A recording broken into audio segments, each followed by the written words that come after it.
एक बार की बात है, एक राजा शिकार करने के लिए वन में गए। एक हिरण को देखकर उन्होंने अपने घोड़े को उसके पीछे दौड़ाया। हिरण के पीछा करते हुए उनके बाकी के साथी उनसे पीछे ही रह गए।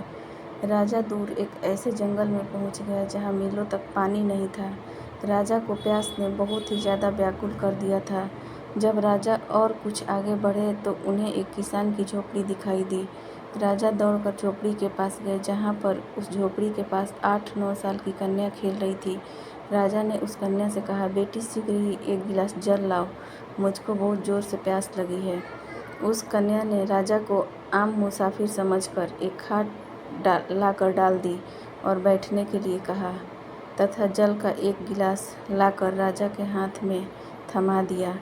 राजा ने देखा कि पानी में तिनके पड़े हुए हैं, जिनको देखकर राजा को बहुत क्रोध आया और उसी आवेश में आकर उस कन्या से कहने लगे कि तुम्हारे पिता कहाँ हैं। कन्या ने उत्तर दिया, मिट्टी को मिट्टी में मिलाने गए हैं।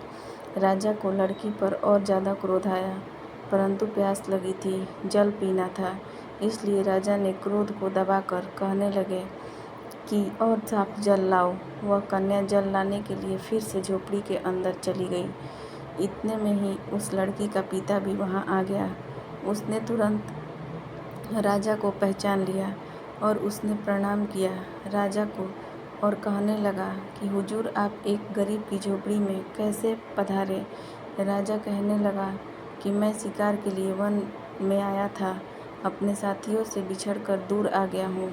मुझे बहुत जोर की प्यास लगी थी। यहाँ तुम्हारी कन्या से मैंने जल मांगा, तब तुम्हारी कन्या जल में तिनके डाल कर ले आई थी। जब मैंने तुम्हारे बारे में पूछा तो उसने कहा कि मिट्टी को मिट्टी में मिलाने गए हैं। कन्या के पिता कहने लगे, हुजूर, कन्या ने ठीक ही उत्तर दिया है। एक सज्जन के बच्चे की मौत हो गई थी, हम उसके शरीर को मिट्टी में दबाने गए थे। इतने में वो कन्या भी जल का गिलास लेकर आ गई।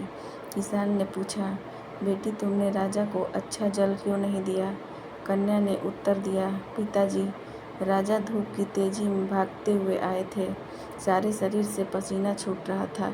यदि आते ही जल पिला दिया जाता तो वो जल गर्म और ठंडी की वजह से राजा को नुकसान हो सकता था।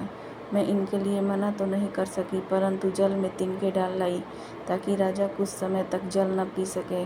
राजा कन्या की चतुरता को देखकर बहुत प्रसन्न हुए और अपने गले से बहुमूल्य हीरो का हार उस कन्या के गले में डाल दिए।